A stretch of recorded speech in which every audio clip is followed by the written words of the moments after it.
record, and I'm going to introduce my dear friend. Well, welcome back to 15 Minutes of Love. For those of you who have not tuned in, I'm Ilona Pamplona, and I'm typing in the description so you all have something to see. But this is a group that's dedicated to spreading 15 minutes of love instead of all the hate and all the fear that's happening in the world today. So if this is your first time here, I'm really excited to have you here. And I'm excited to have my guest and my friend Erin Parekh here. Now I'm just getting a little bit of the details because it looks like we haven't officially gone live. So I'm just waiting to have that happen. But Erin, we're already recording, so why don't we start by introducing you? Can you tell us a little bit about yourself? Yeah, so I'm Erin Parekh. I'm a holistic health coach. I focus in women's wellness. My whole thing is, it starts with real food. That's sort of the base of everything. And then as you'll learn today, like building in the ritual and then sort of balancing your hormones and balance all around is kind of what I'm about, the name of the game, right, Ilona? Right. Yeah, balance is the key. Yes. Exactly. So Erin, so one of the questions that everyone who comes to the group gets is, how do you define love? I think it starts with self-love, like loving yourself. Am I the only, I'm like, how many people actually just start that? Probably a lot, but it's loving yourself first. And then when you do that, and when you come to yourself from a place of love and compassion and being okay with where you are in life, like regardless of the circumstances, and having put the tools into place to support you, then you can be your true self, your highest self, and then give to others and spread that love around. So I love that because this is the fourth week. We're officially entering like the first end of the month for 15 Minutes of Love. And every time I get an answer for this question, it's not always the same, but there are common threads. There are threads that will tie some people's responses to other people's responses. And so for some people, it's a very philosophical response that they have, like it's a frequency, it's an energy, it's a way of being. For some people, it's a physical experience rather than a mental experience. But one of the things that I would conclude in the almost month doing this is that it is an experience that starts with us. I really very much am starting to see like, yes, it is something that eventually becomes like something that we push out and that we contribute to in the world. But it starts with an internal process. So when you said self-love, I couldn't help but think like, yes, love starts with us. At least in the physical realm, because we can go way woo-woo on the conversation, but it starts with us. So I love that you said, yeah, like whatever it is, even if we don't have an actual definition, whatever it is, love starts with us. Love begins with us. So I absolutely love that. And so speaking of beginning with us, one of the reasons that I brought you here is because you do such an amazing job in nourishing your body and like showing others and your clients what nourishment means. And I know that our topic today is mindful movement and daily rituals. And like I can't help but that's also like an extension of your definition. Like it starts with us. How are you moving? How are you nourishing yourself? What are you doing for yourself? So I'd love for you to dig into your topic. And I'm just going to pop in while we talk into the group to see if there are any comments or questions so far. Perfect. No, that's great. I think especially now as we're all figuring out our routines and we've been thrown every which way with being social distancing and in quarantine, kids at home, spouses at home working, even if we had like positive practices in place, those were kind of thrown out the window. And a lot of us were sort of left trying to figure out, okay, well, I had this and it was working for me, but now what? You sort of go into a state of panic. And one thing, or, binge eating or a little too much alcohol, a little too much chocolate, like not feeling the motivation to work out, all of that, we just kind of have shut down. And it's something I've really noticed with all of my clients. And instead of thinking about something really big, right? And like, what we're dealing with is big in every single way imaginable. And absolutely. This is the biggest thing our generation has ever dealt with. And what I do and what I coach my clients is like, okay, well, let's start small. Let's start with the daily. Let's start with like the micro moments and what we can do for ourselves each day to center us. and to bring us back into that place of self-love or nourishment. Like, what can we do to nourish your body so that then you can then nourish, everyone else who's at home, who as women, we have to feel like we're taking care of everyone, right? And it's our Yeah. responsibility to do all of that. Mm-hmm. And we think it's like, well, I used to work out for an hour a day and I used to do XYZ, and you may not have that time. So Right. then what can you do? What are the daily rituals, or what's the small movement that you can do every day? So I always say it's like starting in the morning, like when you wake up, just kind of setting your intention for the day, or even just saying like, okay, this is going to be a great day, and going from there, Wow. right? Yes.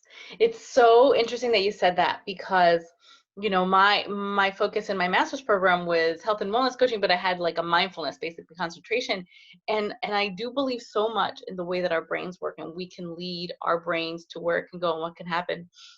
And like the first 2 weeks were really kind of weird. Like we're in that weird stage, like what is really happening? And Hmm. for the past 5 days, I've been intentionally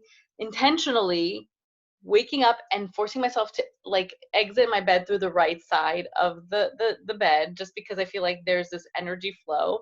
And I've been Hmm. before I get up, I've been saying to myself like, today's going to be great, I am safe, I am protected, I am well. So I love that you brought this up because I haven't even shared this Hmm. ritual with anyone, but I've been feeling like a world of possibilities because of that. No, definitely. And I think just, I mean, in terms of like what I do, kind of my daily rituals is I'll Yes. get up, I'll do that, I'll set my intention. And then after I like brush my teeth, all of that, I'll go downstairs and I'll do like my meditation. And whether that's like usually like 5 minutes, it doesn't take very long, just kind of align, center, and then get into my body too, just like some stretches, going to like that daily movement. Maybe, Mm, just like releasing, stretching, feeling my body, and then I kind of go into like the nutritional nourishment. Like, I love like my like warming beverages in the morning. yes. So I know. So that's like my little rituals, like my coffee with my milks and my adaptogens and all of that. But it's just choosing to put something nourishing again in your body first thing in the morning. And maybe you need something like warming too. Sometimes like smoothies aren't that serving to us, like from an Ayurvedic or like a traditional Chinese medicine standpoint, like they're very cooling to the system. So maybe when you need to kind of ease into the day, you need to nourish yourself with like something warming versus like something really, really cold.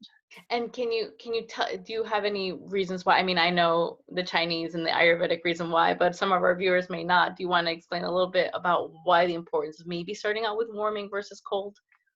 Yeah, well, first of all, it helps your digestion. For one thing, we really want to eliminate when we wake up in the morning. So, starting your day with like even just plain warm water is really great to sort of get your digestion flowing, cleanse out all the toxins from when our cells are detoxifying overnight. And again, just having that elimination, but then it's also igniting our digestive fire for the rest of the day. The last thing we want to do is like stagnate it first thing. Yeah, yeah. I remember Mhm. reading that like the Chinese consider the stomach the fire energy. Like so if you put something cold to begin with, you're taking out the fire. And so how are you going to run for the rest of the day? So exactly like you said. So I love this. And for those of you who are new to Erin, you definitely want to follow her on Instagram because she has the most inspiring morning beverages, warm beverages that you, and like every day. I've actually upped my game because of her. Yeah. So like very inspiring feed. You definitely want to make sure that we'll put her Instagram here so that you can follow her afterwards. So you start with Amazing. that. So you start with waking up, setting your intention, meditating, your ritual of your cacao or your elixirs. What other rituals do you have to start your day to set your day right? So then I try to move, whether it's like a workout or even just going for a walk. I think it's really important just physically to kind of like get our bodies going and moving. And it's also a way, like, we're in, Alana, you're big on energy and movement. Like, I think moving your body is such a great way to like move through any emotions or like anxiety that you're having. So, right. I mean, this morning, it's like, I think everyone feels like the Monday anxieties. And if you just kind of get out and you move, then your brain's going to consciously like more actively move through those emotions so you can process them. Oh my gosh. And I love that you even brought that up because that is exactly the most. So emotion. So for those of you who know from Instagram, the spellings, emotion means ex movere, to move out. And so if you are in a space where this is causing you a lot of emotions, this COVID social distancing is causing you emotions and you feel very stuck, like Erin, that's actually like I had that boom, right? Like things are Mm-hmm. moving through you and you're not moving. So if you can't move that out, you get to move your physical body, however that looks like, whether it's the yoga, whether it's like a home dance party, whether it's going out for a walk and keeping your distance, because Mm-hmm. I feel like that's going to allow you to process your emotions, your feelings, if that's something that you're not used to processing. Definitely. Definitely. And that's, you know, not even what I consider to be like my workout. Like I'll still maybe do weights or like a cardio or something, you know, 4 or 5 times a week. But I always feel if I walk for even just like 10, 15 minutes, it makes all of the difference in the world. And I think too, and it's something I've really found that's helps with my clients is when you bookend your day, right, with movement or a walk, how often do we, you know, have your coffee, whatever, come down, sit at your desk, you're working all day, and then you like go back up home for dinner, or you're sitting at the dining room table because you don't happen to have a desk in or an office space in your home. So by Mm-hmm. just leaving the house and like walking around the block, doing a little reverse commute almost, you're Yeah. signaling to your brain that okay, it's I'm in work mode or okay, I'm in home mode. Yeah.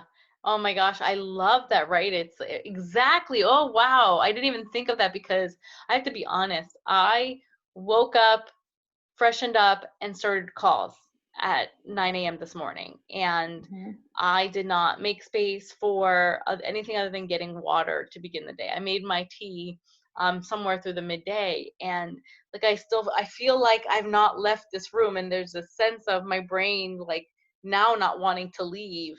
And Mhm. so there's a sense of like creating space mentally for this part of the day is this part of the day is that. I love that. And if you're watching, I'd Mhm. love to hear what rituals you might have or what rituals you'd love to learn about. So keep on going. What else do you got for us?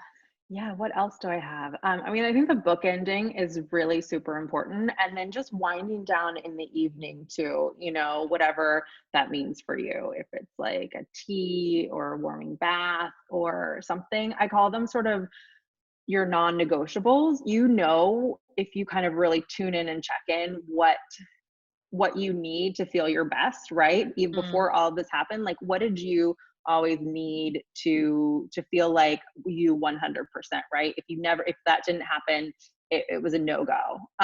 So kind of make a list, like what are your non-negotiables that you need to do daily and then also like weekly, because you know some things are bigger and you're not going to get to them every day. So then what do you need to do on like a Sunday to like prep for the week? What's your like non-negotiable on a Sunday? Because that's going to be different than your non-negotiable on a Wednesday. right. I love that too because there are things I feel like um there are things that I'd love to implement that I know are not necessarily daily experiences that if I had Mhm. that structure of the list of to-dos or non-negotiables daily and weekly, I would probably actually get it done. Mhm. Yeah, you just do like a little calendar. It's like your non-negotiable calendar. Well, on Sundays, I'm like, this is my non-negotiable, you know. And if you have like a husband or kids, it's like, I need you to give me an hour on a Saturday to like do yoga, right? Oh, yes. It's kind of tuning in and like asking others for help too, so that you can take care of yourself, which I think is really hard for us as women to do. That's what I was going to say. You know, what I heard from you is like women who are so used to being selfless get the opportunity to say, "Hey, honey, I invite you to give me this opportunity," right? We don't ask Mhm. permission, we don't ask for the invitation, so we get to be reminded to make that space if we're in a place with partners and children and family and even if you have a roommate too, right? Like you might be like, you know what, Mhm. we have this common area, and I'd love if like I could just hold it. Like let's create like this boundary. Yeah, I think like being, you know, self-love is also like being your own like advocate, right? And advocating for yourself. I think that's super important. Chills. I love this. I Mhm. love this. So we talked about movement. Are there any other movement recommendations or tips that you have for people who are like me? Like right now I'm inspired to like go for a walk, even if it's 15 minutes around the block, so that I can like Yeah, end the day of work. I think it's like start small. Like if it's new to you, like don't set these like crazy lofty goals, right? Just even say, even if I can only like open the door and like get some fresh air on my face, like what is that moment that I can do, right? I just think that we put a lot of like pressure on ourselves, and right now is we don't need pressure right now. We need love. We need Yes. self-love and We need love. Yeah. self-love, right? So it's Hence like the just, name. yeah. So just like start small and like pick a couple of things. Like I've been doing this for a while, and I'm fortunate enough that I've already worked from home. So I kind of have my flow figured out. And also don't be afraid to like experiment, like try a couple of things and see what works for you. Right, right. And so we have Lola. Hello, Lola, who's in San Antonio, saying she loves this session. Thank you for sharing. If you're watching and you have any rituals that you have, please share with us as we begin to almost wrap this conversation or this episode of 15 Minutes of Love. I really did like, I think my biggest takeaway for anyone who's watching and who's going to be watching the replay is, creating habits that work for us, like playing around. What I'm hearing really is playing around with it. Like a ritual should be, sacred. It should be what resonates with you. It should be something that makes you feel renewed and not like obligation. Mm-hmm. So, right. But I think also it's understanding that like what we need now, maybe we need something different next week, right? And Love so it. the more that we practice and the more we experiment and the more we play with like how things feel and how things work for us, then we can like adapt and we can check in with ourselves and be like, okay, well, this is what I need today. And it's okay that it's different from yesterday, or it's okay that it's different from like what some other Instagram influencer is doing. Right. Ooh, which Mm-hmm. self-love really requires us not comparing ourselves, right? And being like, I can only do what I can do for myself. Like I can only do what's available to me right now, rather than like you said, like doing it all or comparing yourself to someone else doing Mm-hmm. it better. So we have Yeah. Lola saying, just knowing it does not have to be a big thing is a sort of relief for me. Absolutely, Lola. Mm-hmm. It doesn't have to be big. It doesn't have to be like, I always joke when I tell people that I focus on mindfulness, everyone thinks it's like sitting in your Lululemon by the beach, burning incense and meditating. It could be like just having a moment where you're standing and you catch yourself and you take a deep breath and you go, okay, I get to Mm-hmm. start over. Like it's as simple as that. Mm-hmm. It really is. And I think that's something we just have to have grace and just, just those check-ins, just check in with yourself. What do I need in this moment to like feel me or to feel centered? And then just honor that and do it. So really what I'm hearing is, and Lola says, amen, amen, sister, absolutely. Yeah, what I'm hearing is, these mindful moments and these rituals, once again, it's not to add to your day. It's to really set the tone for your day. It's to get you on the right Mm-hmm. pace. It's to make you feel, I think one of the things that comes up for me, Erin, and I talk about chakras on another platform, but like, a common theme right now is that people don't feel safe. They feel very uncertain. There's a lot of I don't knows. And when you're able to implement these mindful moments and these sacred rituals, you actually get to create something that creates like something unknown in the unknown, a known in the unknown. So, hey Casey, her daughter Casey's watching too. Hello, Oh, ladies, good to hear hi. from you. So we got some friends in Texas watching. So hopefully y'all can start some new rituals and morning movement. And once again, I think what I really love too about the movement piece is when I think of movement, I think of like how I have to do like, okay, I have to do an hour, I have to do 2 miles. But if I Mm-hmm. can't, like just going around the corner for those 5-10 minutes is a start. And I can end the day with another 5 to 10 minutes instead of trying to fit it all in at once. Mm-hmm. Definitely. I love it. Any final thoughts or final suggestions? Hey Tracy, good to see you. We've got Tracy here in Florida as Hi, well. Tracy. I think it just goes back to then like be gentle with yourself and really like the checking in and like kind of think about tonight before you go to bed. What can you do tomorrow? Like, what do you want to do tomorrow for yourself? What are those like 5 minutes that you can do for yourself to set yourself up for the day? So really pay attention, check in, and like be proactive tomorrow morning to kind of set the tone. Yeah, I love it. I love it. So I can't wait to hear what everyone, I'm hoping that anyone who's watching now in the replay comes back tomorrow and shares what their ritual is or what they implemented, because I know that I'm someone who is not consistent with rituals and not consistent with practices, and it's because of all my Libra. But I really know that when I have consistency and when I have a certain practice, that really brings me balance into my life. And hopefully this provides all of you watching something to feel certain in these uncertain times. Beautifully wrapped up. Yes, thank you. All right, thank you everyone for watching. I appreciate you all. Erin, love speaking to you always. And if you're not familiar with Erin, we're going to make sure, Erin, if you have a quick second right afterwards, pop your Instagram profile so that they can check you out, because her Instagram feed is amazing. Her morning elixirs, you are to die for. There's actually a recipe that I just posted today, so you guys will be able to find it. Yeah. Yes. Okay. So if you're watching now, go check her out. She's amazing. And until the next time, remember, only love is real, everybody. Have a good one. Bye.